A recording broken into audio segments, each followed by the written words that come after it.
Hello everyone, good morning to all of you. Welcome to Logic Pathshala. आज के इस video में हम कवर करेंगे 25 और 26 सितंबर के इंपॉर्टेंट करंट अफेयर्स के क्वेश्चंस। इस वीडियो का जो पीडीएफ है फ्रेंड्स आप लोगों को मिल जाएगा टेलीग्राम ग्रुप से। लिंक आपको दिया गया है डिस्क्रिप्शन बॉक्स में। तो चलिए फिर इस इंपॉर्टेंट सेशन को शुरू करते हैं मोटिवेशन कोट से। Failure doesn't mean the game is over, it means try again with experience.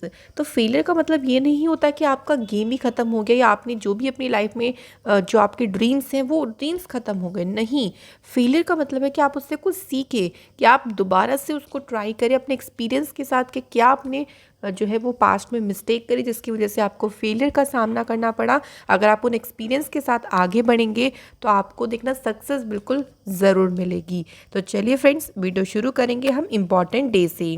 तो सबसे पहले हम कुछ इंपॉर्टेंट डेज को कवर कर लेते हैं।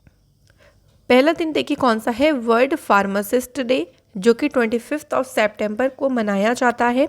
अब देखिए इसकी जो थीम रही वो क्या थी, in order to recognise the vital role that pharmacist play in enhancing global health outcomes, world pharmacist day is not only a pleasant occasion but also significant holiday.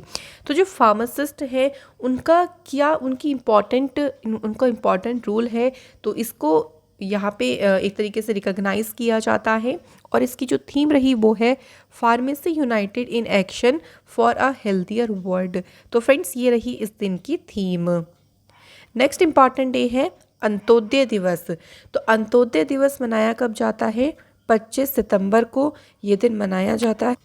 इस दिन देखिए जो इंडियन लीडर थे पंडित दीनदयाल उपाध्याय जी, इनकी बर्थ एनिवर्सरी होती है और इनको ऑनर देने के लिए, इनकी जो लाइफ, इनका जो लीगेसी है उनको एक तरीके से याद करने के लिए ये दिन सेलिब्रेट किया जाता है। इस साल 105 नंबर की बर्थ एनिवर्सरी जो है पंडित दीनदयाल उपाध्याय जी की जो है मार्क करी गई, चिन्हित की गई है। तो याद रखेंगे किसकी बर्थ एनिवर्सरी होती है, पंडित दीनदयाल उपाध्याय जी की। नेक्स्ट इंपॉर्टेंट डे है world health environment health day. ये कब मनाया जाता है, तो 26 ऑफ सितंबर यानी 26 सितंबर को ये दिन मनाया जाता है, world health environment health day. और इस दिन एनवायरनमेंट हेल्थ के जो इम्पॉर्टेंट वर्क हैं उसको हाईलाइट किया जाता है। सबसे पहली बार ये दिन शुरू हुआ था by federation during a meeting in Indonesia. तो फेडरेशन के द्वारा इस दिन की शुरुआत 2011 में इसी दिन इंडोनेशिया में एक बैठक के दौरान की गई थी। और इसकी जो थीम रखी गई वो है strengthening environment health systems for the implementation of the sustainable development goals. तो फ्रेंड्स ये रही इस बार की इसकी थीम। अब शुरू करते हैं फ्रेंड्स क्वेश्चन नंबर फर्स्ट से। पहला क्वेश्चन है, Saptakoshi high dam is a multipurpose project proposed to be a constructed in which of the following country. तो ये एक बहुउद्देशीय परियोजना है जिसका निर्माण इनमें से किस देश में किया जाना प्रस्तावित है। सही आंसर है देखिए हमारा यहाँ पे Nepal is the right answer. अच्छा, यहाँ पे अगर हम फ्रेंड्स बात करते हैं थोड़ा सा बांग्लादेश से, तो बांग्लादेश से आपको एक नाम याद आएगा और मैं नाम तो बता देती हूँ। नाम है वासिफ़ा नाजरीन। अब इनसे न्यूज़ आपको ध्यान जरूर आई होगी कि वासिफ़ा जो नाजरीन है ये पहली बांग्लादेशी बनी है जिन्होंने क्लाइम किया है K2 को, जो कि वर्ल्ड की सेकंड हाईएस्ट पीक है। तो इस पर चढ़ाई करने वाली ये पहली बांग्लादेशी बनी है वासिफ़ा नाजरीन। इसके अलावा फ्रेंड्स अभी ध्यान रखें, अभी रिसेंट न्यूज़ आई थी कि प्राइम मिनिस्टर जो है नरेंद्र मोदी जी और बांग्लादेश के जो प्राइम मिनिस्टर हैं शेख हसीना, उन्होंने अनवील किया था यूनिट 1 ऑफ मैत्री सुपर थर्मल पावर प्रोजेक्ट को। तो ये हमें ध्यान रखना है। और इंडिया और बांग्लादेश के बीच में एक MOU साइन हुआ था एक रिवर को लेके। अगर आपको नाम याद हो उस रिवर का, तो रिवर का नाम क्या है, ध्यान रखेंगे फ्रेंड्स, कुशियारा रिवर। तो इस रिवर को लेके किस किस के बीच में MOU साइन हुआ, इंडिया और बांग्लादेश के बीच में। देन नेक्स्ट न्यूज़ हमें बांग्लादेश से ध्यान रखने की। बांग्लादेश में बांग्लादेश में जो एक पेंटर स्टोरी राइटर हैं जिनका नाम क्या है, फामिदा अजीम। तो फामिदा अजीम जो है इनको सिलेक्ट किया गया 2022 के पुलित्ज़र प्राइज़ के लिए, इन्हें सिलेक्ट किया गया, ये ध्यान रखिएगा। तो ये कुछ हमारी इंपॉर्टेंट न्यूज़ थी बांग्लादेश से। चलिए अब वापस से हम लोग अपने क्वेश्चन पे आ जाते हैं कि नेपाल में जो है सप्तकोशी जो हाई डैम है इसको कंस्ट्रक्ट किया जाएगा। अब भारत और नेपाल ने जो है वो अपनी फर्दर आगे के अध्ययन के माध्यम से। तो इस प्रोजेक्ट के थ्रू फर्दर स्टडीज से सप्तकोशी जो उच्च बांध परियोजना है इसके लिए सहमत हुए हैं दोनों देश कि इसको कंस्ट्रक्ट किया जाएगा। इसका उद्देश्य ये भी है देखिए कि जो साउथ ईस्ट नेपाल है और जो नॉर्दर्न बिहार है वहाँ पे फ्लड्स को कंट्रोल करना, साथ ही में हाइड्रो पावर को जनरेट करना, ये भी इसका मेन उद्देश्य है। इंडिया और नेपाल के बीच में जो डिप्लोमेटिक रिलेशंस की शुरुआत हुई थी वो 17 जून 1947 से हुई थी। अगर बात करें नेपाल अपना बॉर्डर कितने स्टेट्स के साथ में शेयर करता है तो 5। तो हम इसे मैप में ही देख लेते हैं। तो देखिए उत्तराखंड, उत्तर प्रदेश, बिहार, वेस्ट बंगाल और सिक्किम, तो टोटल 5 स्टेट के साथ में नेपाल जो है अपना बॉर्डर शेयर करता है। नेपाल की बात करते हैं फ्रेंड्स। सबसे पहले ध्यान रखेंगे नेपाल की जो कैपिटल है वो है काठमांडू। नेपाल में जो प्रेसिडेंट है उनका नाम है विद्या देवी भंडारी और यहाँ पे प्राइम मिनिस्टर हैं शेर बहादुर दुबे।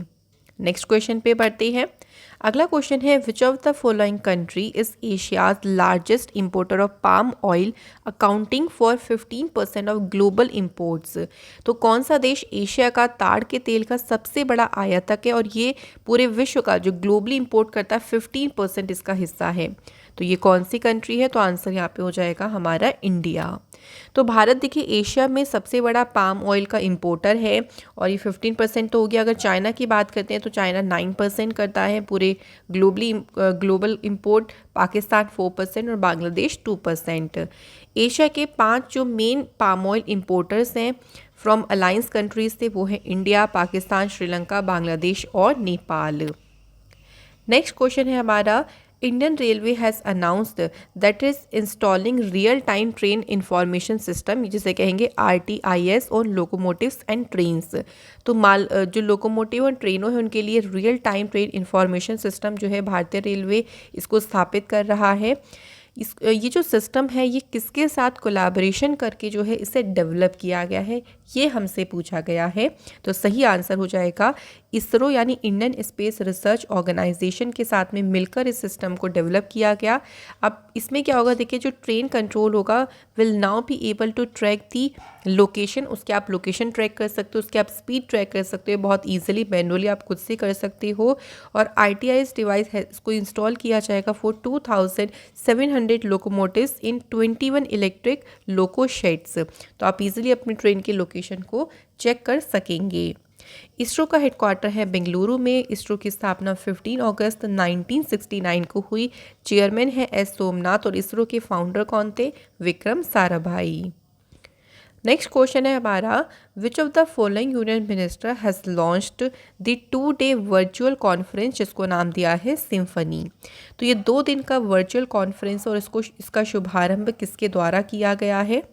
तो सही आंसर है जी किशन रेड्डी जी के द्वारा। इनके पास में है टूरिज्म मिनिस्ट्री और इन्होंने जो है वो इस कॉन्फ्रेंस को लॉन्च किया है। अच्छा फ्रेंड्स, यहाँ से हम अगर कुछ और न्यूज़ को रिवाइज करें, अगर हम बात करते हैं देखिए यहाँ पे नितिन गडकरी जी की सबसे पहले, तो नितिन गडकरी जी के पास रोड ट्रांसपोर्ट हाईवे मिनिस्ट्री है। इन्होंने इंडिया की जो पहली AC double decker electric bus है इसे अनवील की, इसको लॉन्च किया। और कहाँ पे इसे लॉन्च किया ये भी ध्यान रखेंगे, मुंबई में जो है इसे लॉन्च किया गया था, हमें ये ध्यान रखना है फ्रेंड्स। इसके अलावा नितिन गडकरी जी के द्वारा इनॉग्रेट किया गया मंथन, बेंगलुरु में जो है वो नितिन गडकरी जी ने मंथन को जो है वो इनॉग्रेट ये किया है। इसके अलावा फ्रेंड्स हम नेक्स्ट की बात करते हैं, राजनाथ सिंह जी की बात करते हैं। तो डिफेंस मिनिस्टर हैं। तो देखिए इंडिया और US के बीच में जो 2+2 का मिनिस्टर डायलॉग हुआ था उसमें एक तो राजनाथ सिंह थे और दूसरे थे डॉक्टर S जयशंकर जिन्होंने पार्टिसिपेट किया। अभी रिसेंटली SCO की डिफेंस मिनिस्टर की जो मीटिंग हुई थी उसमें किसके द्वारा पार्टिसिपेट किया? राजनाथ सिंह जी के द्वारा। और ये मीटिंग हुई कहाँ पे थी ये भी ध्यान रखेंगे, ताशकंद उज्बेकिस्तान में इस मीटिंग का आयोजन किया गया था। क्वेश्चन पे आ जाते हैं। तो सिम्फनी की बात हो रही थी, इसे लॉन्च किया है जी किशन रेड्डी जी ने। इसको ऑर्गेनाइज किया गया देखिए फ्रॉम 24 टू 27 सितंबर तक इसे ऑर्गेनाइज किया जाएगा by ministry of development of north eastern region. तो वर्ल्ड टूरिज्म डे के ओकेज़न पर जो है इसे ऑर्गेनाइज किया जा रहा है। इसका उद्देश्य ये है कि जो हमारा नॉर्थ ईस्ट इंडिया है वहाँ पे जो अनएक्सप्लोर्ड पार्ट है, जो बेरोज़गार हिस्से हैं उसको प्रदर्शित करने, साथ ही में नॉर्दर्न ईस्टर्न का जो रीजन है वहाँ पे टूरिज्म सेक्टर को बूस्ट करने के लिए भी एक रोड मैप तैयार करना, ये इसका मेन उद्देश्य है। कुछ और न्यूज़ देख लीजिए। यूनियन मिनिस्टर जितेंद्र सिंह ने इंडिया की पहली जो indigenously developed hydrogen fuel cell bus है इसे लॉन्च किया पुणे में। धर्मेंद्र प्रधान जी के द्वारा स्केल एप्लीकेशन को लॉन्च किया गया। स्केल की फुल फॉर्म है skill certification assessment for leather employees. जो union social justice empowerment minister हैं डॉक्टर वीरेंद्र सिंह कुमार, इन्होंने इनॉग्रेट किए 9 डिस्ट्रिक्ट डिसेबिलिटी रिहैबिलिटेशन सेंटर्स को। तो जितना देखिए फ्रेंड्स आप लोग रिवाइज करोगे उतना ही ज़्यादा आपको बेनिफिट होगा याद करने में। अब आ जाते हैं अगले क्वेश्चन पे।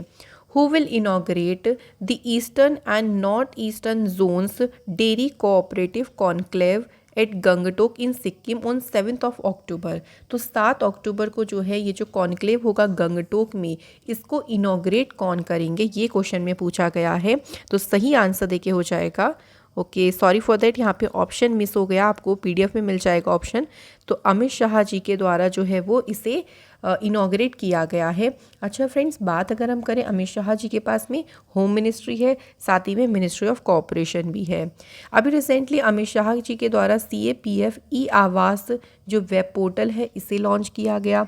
अमित शाह जी ने ही स्वामी रामानुजाचार्य जी की जो स्टैचू है उसको अनवील किया और उसे नाम दिया है स्टैचू ऑफ पीस, उसे जो है वो नाम दिया गया। अब क्वेश्चन की बात कर लेते हैं थोड़ा सा। तो देखिए इसे ऑर्गेनाइज किया जाएगा national cooperative dairy federation of India के द्वारा।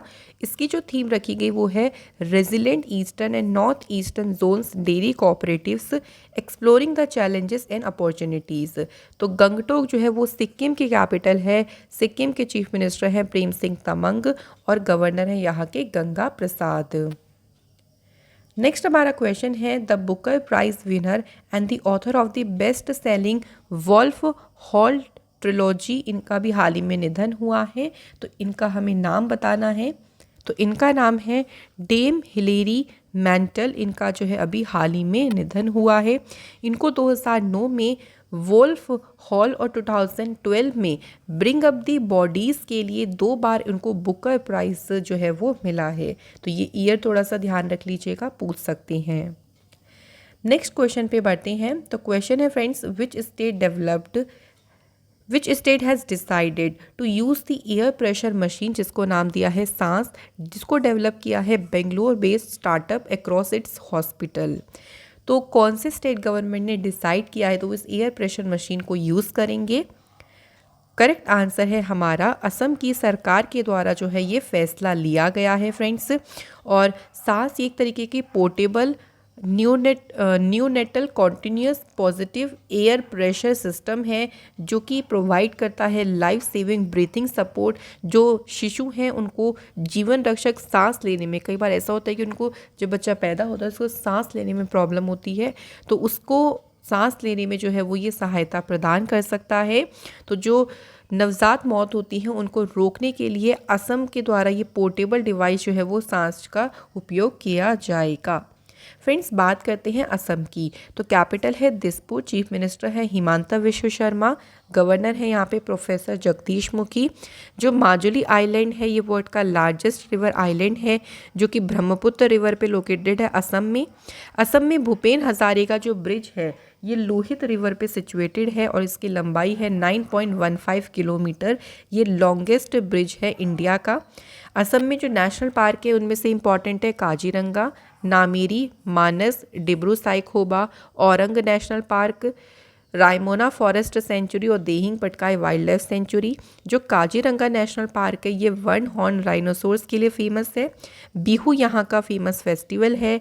लोकसभा सीटें हैं 14, राज्यसभा सीटें हैं 7 और असेंबली सीटें यहाँ पे 126। नेक्स्ट क्वेश्चन है friends, which of the following government has decided to launch a campaign on women safety, और इसको नाम दिया है कैंपेन को हमार बेटी हमार मान तो ये कैंपेन शुरू किसके द्वारा किया है? तो छत्तीसगढ़ की सरकार ने फ्रेंड्स इस कैंपेन को शुरू किया है। इसका मेन उद्देश्य ये है कि जो स्कूल और कॉलेजेस जाने वाली जो गर्ल्स हैं उनके बीच में एक तरीके से जो वुमेन रिलेटेड क्राइम्स होती हैं और उनके बारे में जागरूकता बढ़ाना, और वुमेन्स रिलेटेड जो क्राइम्स होते हैं उनको रजिस्ट्रेशन उनका करना, उनकी जो जांच होती है, इन्वेस्टिगेशन होती है, उसको प्राथमिकता देना। इस कैंपेन के तहत जो गर्ल्स हैं उनको सिखाया जाएगा नेसेसरी सब्जेक्ट्स, जैसे कि उनके लीगल राइट्स के बारे में उनको बताया जाएगा, गुड टच बैड टच के बारे में उनको सिखाया जाएगा, सेक्शुअल क्राइम्स के बारे में उनको बताया जाएगा। छत्तीसगढ़ की बात करते हैं फ्रेंड्स, तो कैपिटल देखिए रायपुर है। छत्तीसगढ़ आप देख सकते हैं यहाँ पे लोकेटेड है। चीफ मिनिस्टर हैं भूपेश बघेल, गवर्नर हैं अनुसुईया उइके। छत्तीसगढ़ से कुछ इंपॉर्टेंट मिशंस की बात करते हैं तो देखिए रोजगार मिशन यहाँ पे शुरू हुआ। Shri Dhanvantari generic medical store scheme Chhattisgarh ने शुरू करी। कौशल्य मातृत्व योजना, मुख्यमंत्री मितान योजना, मजदूर न्याय योजना और संग्राहक सामाजिक सुरक्षा योजना, ये सभी रिलेटेड है छत्तीसगढ़ से। चलिए अब अगले क्वेश्चन पे बढ़ते हैं। Which of the following district has achieved 100% digitisation of banking operations? तो किस जिले ने बैंकिंग कार्यों का 100% डिजिटलीकरण जो है वो हासिल किया है? तो ये डिस्ट्रिक्ट कौन सा है? ये है फ्रेंड्स लेह डिस्ट्रिक्ट, जिसने 100% इस चीज़ को अचीव किया है। तो लेह डिस्ट्रिक्ट ने एक छोटे से आपके लिए थोड़े से ही टाइम में सभी ऑपरेटिंग बैंकों को जो है वो पूरी तरीके से डिजिटल कर दिया है। लेह की बात करते हैं तो लेह लगभग 3500 मीटर के जो एलिवेशन है उस पर स्थित है। ये लद्दाख की कैपिटल है और यहाँ के जो लेफ्टिनेंट गवर्नर हैं उनका नाम है राधा कृष्ण माथुर। अगला क्वेश्चन है who has been appointed as a director of AIIMS Delhi? तो all India institute of medical sciences के डायरेक्टर कौन अपॉइंट हुए हैं? सही आंसर है फ्रेंड्स डॉक्टर एम श्रीनिवास, इन्हें अपॉइंट किया गया है। ये एम्स दिल्ली के डायरेक्टर बनी है। और एम्स दिल्ली की बात करते हैं तो इसके स्टेबलाइजमेंट 1956 में हुई और इसके फर्स्ट डायरेक्टर कौन थे? Doctor BB Dikshit. नेक्स्ट देखिए who among the following was unanimously elected as hockey India president? तो किसे सर्वसम्मति से हॉकी इंडिया का अध्यक्ष चुना गया है? तो करेक्ट आंसर है देखिए फ्रेंड्स दिलीप तिर्की को जो है हॉकी इंडिया का प्रेसिडेंट चुना गया है। और दिलीप तिर्की जो कि एक फॉर्मर इंडिया हॉकी कैप्टन रहे, और जब इंडिया की टीम ने 1998 के एशियन गेम्स में गोल्ड मेडल जीता उसका भी ये पार्ट रहे थे, और इनको हॉकी इंडिया के प्रेसिडेंट के लिए चुना गया है। पहली बार हिस्ट्री में देखिए किसी फॉर्मर स्पोर्ट्स पर्सन को, किसी ओलंपियन को हॉकी इंडिया के हेड के लिए जो है अपॉइंट किया गया है। हॉकी इंडिया की बात करते हैं फ्रेंड्स, इसकी स्थापना 20 मई 2009 को हुई। हेडक्वार्टर इसका न्यू दिल्ली में है।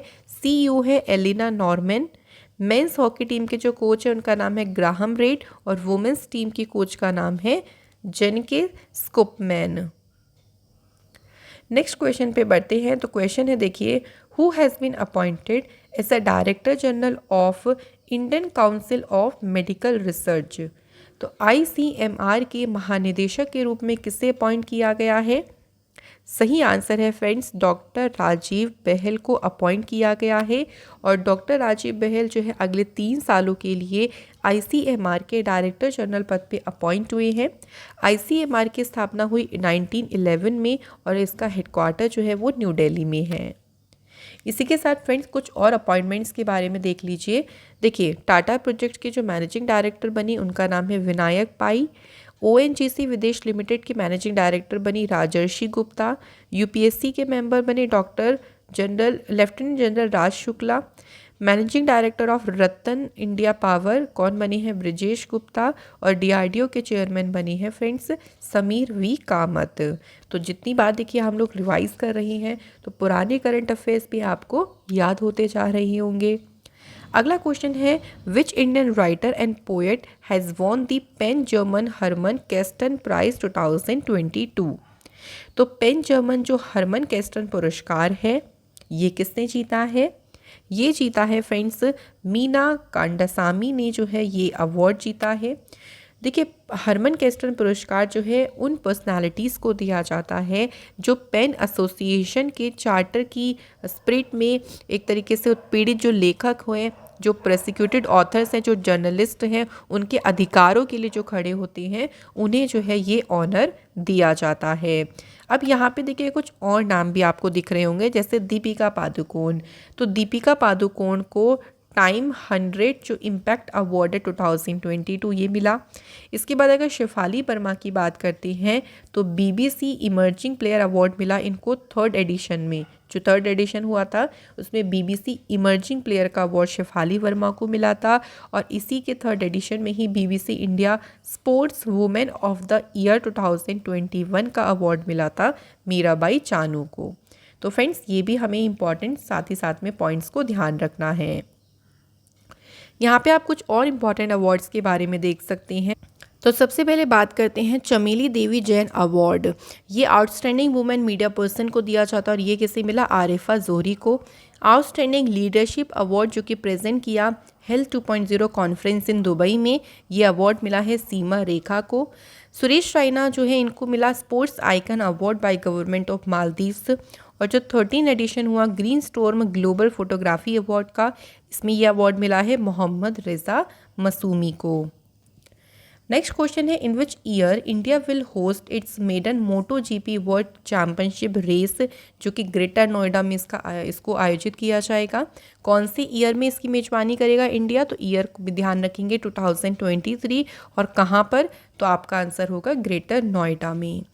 ये जो ग्रैंड प्रिक्स है 2023, 24 टू 2031 तक जो है इसे आयोजित किया जाएगा, और इसको क्या कहा जाएगा? Grand prix of Bharat. इसी के साथ फ्रेंड्स हमारे क्वेश्चंस हो जाते हैं यहाँ पे सभी कंप्लीट। अब फ्रेंड्स टाइम आता है हमारे इंपॉर्टेंट स्टैटिक जीके के क्वेश्चंस को कवर करने का, तो चलिए देखते हैं क्वेश्चंस। यहाँ पे मैंने वन लाइनर में रखा है, तो जहाँ जहाँ जो चीज़ एक्स्ट्रा इन्फॉर्मेशन होगी वो भी मैं आपसे शेयर कर दूँगी। Who is considered the builder of Konark temple? तो जो कोनांग मंदिर है सबसे पहले ध्यान रखेंगे ये कौन से स्टेट में है? उड़ीसा में है। और इसे एक और नाम से जाना जाता है, इसे ब्लैक पगोडा टेम्पल के नाम से भी जाना जाता है, और इसके जो निर्माणकर्ता माने जाते हैं वो है नरसिम्हदेव प्रथम, नरसिम्हदेव फर्स्ट। इसकी बात है मोती मस्जिद का निर्माणकर्ता किसे माना जाता है, यानी मोती मस्जिद को किसके द्वारा बनवाया गया था? तो फ्रेंड्स आंसर हो जाएगा शाहजहां। अच्छा, शाहजहाँ की बात करते हैं, तो शाहजहाँ ने कौन कौन सी इमारतें बनवाई जो कि बहुत ज़्यादा फेमस थी? तो एक तो सबसे फेमस आपको ध्यान होगा ताजमहल, जो कि शाहजहाँ ने बनवाया था। इसके अलावा शाहजहाँ के द्वारा जामा मस्जिद जो है वो शाहजहाँ ने बनवाया। मोती बाग जो है शाहजहाँ के द्वारा बनवाया गया, और जो मयूर सिंहासन था ये भी शाहजहाँ ने ही बनवाया था। इसके बाद देखिए फ्रेंड्स, हॉकी के जो जादूगर म्यूजिशियन ऑफ हॉकी के नाम से किसे जाना जाता है? तो फ्रेंड्स आंसर हो जाएगा मेजर ध्यानचंद जी को। नेक्स्ट है, which planet is called the God of beauty? तो वीनस जो है इसे गॉड ऑफ ब्यूटी कहा जाता है। अब अगर हम बात करते हैं वीनस प्लैनेट के बारे में थोड़ा सा, तो देखिए सबसे पहले तो वीनस जो है वो सेकंड प्लैनेट है, ठीक है। सबसे पहला प्लैनेट है मरकरी, लेकिन मरकरी सबसे हॉटर प्लैनेट नहीं, यानी सबसे गर्म नहीं है। कौन सा है सबसे गर्म प्लैनेट? वीनस। एक क्वेश्चन पूछा जाता है कि वीनस वो सबसे जो हॉटेस्ट आप कह लीजिए प्लैनेट कौन सा है, तो वो है वीनस हॉटेस्ट है। इसके बाद ध्यान रखेंगे इसे मॉर्निंग स्टार और इसे इवनिंग स्टार के नाम से भी जाना जाता है, जिसको हम हिंदी में बोलेंगे सांझ का तारा और भौर का तारा। जो वीनस है ना, ये अगर हम इसकी रोटेशन की बात करते हैं तो ये क्लॉकवाइज जो है वो सन के अराउंड में जो है वो रोटेट करता है, जबकि सारे जो प्लैनेट्स हैं वो एंटी क्लॉकवाइज करते हैं। तो ये इसकी खास बात है। नेक्स्ट क्वेश्चन पे चलते हैं। अगला क्वेश्चन है, आज़ाद हिंद फौज की स्थापना कब की गई थी? तो फ्रेंड्स इसकी जो स्थापना है की गई थी वर्ष 1942 में इसकी जो है स्थापना की गई थी। किस राज्य को भारत का अन्न भंडार या फिर ग्रेनरी ऑफ इंडिया कहा जाता है? आंसर है friends Punjab. Which river is known as Dakshin Ganga? तो दक्षिण गंगा के नाम से कौन सी रिवर जानी जाती है? तो वो है गोदावरी नदी। और गोदावरी नदी की बात करते हैं तो फ्रेंड्स ये इंडिया की सेकंड लॉन्गेस्ट रिवर है आफ्टर गंगा। और इसके बाद अगर ये निकलती कहाँ से है, तो इसका जो सोर्स है वो है त्र्यंबकेश्वर पहाड़ी, जो कि है नासिक महाराष्ट्र में।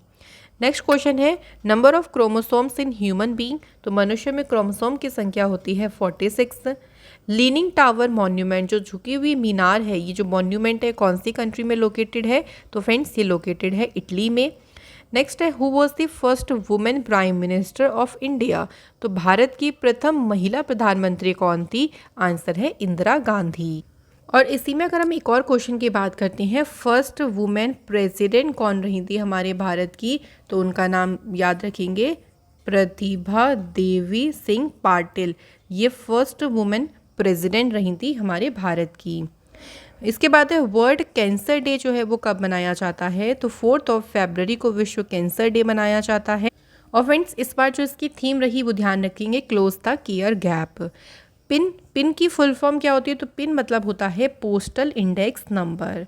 फ्रेंड्स सैटरडे मैंने आप लोगों से क्वेश्चन पूछा था पहला कि जो सागा दावा फेस्टिवल है ये इंपॉर्टेंट फेस्टिवल है सिक्किम का, और सेकंड था कि जो बेरिंग स्ट्रेट है ये कनेक्ट करता है आर्कटिक ओशियन को और पैसिफिक ओशियन को। तो फ्रेंड्स आप सभी ने बिल्कुल सही आंसर करे हैं। थैंक यू सो मच कि आप कमेंट करते हैं और जो रेगुलर बेसिस पे कमेंट करते हैं उनको दिल से बहुत शुक्रिया। तो आज के हमारे कमेंट है Pallavi Kumari and Manoj Setty. Thank you so much guys. तो चलिए फिर अब आपकी बारी आ गई है। पहला क्वेश्चन है कि जो पीर पंजाल रेंज है वो हिमालय का पार्ट है। इस the Himalaya in the Himalayas is a part of which of the following. तो हिमालय में पीर पंजाल जो रेंज है वो किसका हिस्सा है? क्योंकि हिमालय को भी डिवाइड किया गया, देखिए। इसके बाद है which of the following hill stations is referred to as queen of Satpura. तो किस हिल स्टेशन को सतपुड़ा की रानी कहा जाता है? ये आप लोग मुझे कमेंट करके बताइएगा। इसी के साथ फ्रेंड्स हमारा इंपॉर्टेंट सेशन यहाँ पे होता है कंप्लीट। अगर आपको हमारा सेशन अच्छा लगता है प्लीज़ लाइक ज़रूर किया करें, शेयर किया करें ज़्यादा से ज़्यादा, और चैनल को सब्सक्राइब ज़रूर करें। Thank you so much for watching this video.